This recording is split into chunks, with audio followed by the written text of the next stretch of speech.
Сәлем құрметті көрермен, арнамызға қош келдіңіздер. Бүгінгі сіздермен бөлісетін тақырыбымыз өте қызықты. Ал мен бастаймын. Сұлу болса да тастап кетті.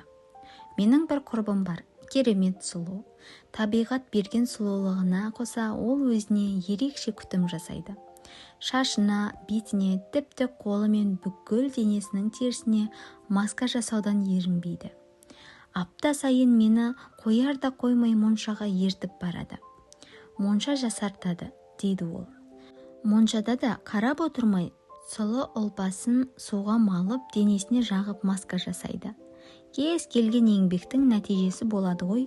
Сондай күтімнің арқасында Малика 25 жасар сияқты көрінеді. Ал негізгі жасы 46-да. Қызғанатынмын. 3 бала туса да сымбатын сақтап қыздай болып жүр. Тәтті тағамдардан өзін тие алатын ерік жігеріне тәнтімін. Бақытына орай Құдай табыскер күйеуімен тағдырын қосып қойған. Күйеуі өте білімді және мол табыс табатын еркек. Маликаның өміріне қызығатынмын. Бірақ жақында күйеуі басқа келіншекке кетіп қалды. Екінші әйелі де сұлу да емес. Неге деп көп ойландым. Сөйтсем, құр сұлулық пен еркекті ұстап тұра алмайды екенсің. Бұлай дейтінім, 8 наурыз күні көршілердің WhatsApp чатына бір еркек мынадай жазба жіберді. Онда былай деп жазылған. Франция императоры 3 Наполеон өз замандасында дүниенің ең әдемі әйелі саналған Теба графинясы Мария Евгениямен үйленуге шешім қабылдағанын жарияланғанын көпшіліктің таңданысы мен наразылығын туғызды. Тәжірибелі кісілер бұл шешімінің дұрыс еместігін айтты, ал Наполеон айтылған сөздерге құлақ аспады және бұл шешімін жүзеге асырды. Екеуі де бірін-бірі қатты жақсы көретін, екеуі де танымал, әдемі, үлкен байлыққа ие еді. Бірақ бір нәрсе жетіспейтін, әйелі өте сұлу болғанымен өте жаман мінезді екен. Евгенияның ханшайымы болуы махаббаттарының күші де, тақтың құдіреті де бұл отбасының құлдырауының алдын ала алмады. Евгения Наполеон үшін нағыз бас ауруына айналды. Күмәндар ішінде арпалысқан Евгения Наполеонның ең босамайтын кезінде жанына баратын, ең маңызды кездесулерін үзетін, айғайлап шу шығаратын, ойына келгенін істейтін, әпкесінің жанына қашатын күйеуінен шағымданып жылайтын, соңында Наполеонға қайтып келіп, айыптауларын жаудыратын. Алып салтанаттың зәулім сарайдың иесі болған Наполеон бір сәт ойларын жинақтау үшін бір бөлме табудан қалды. Әйелінің теңдессіз сұлулығы енді оның қорқынышты түсіне айналды.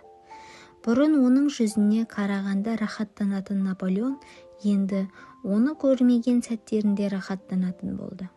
Жаман мінездің улы әсері және әйел айқайы патшаның үйінен қашырды.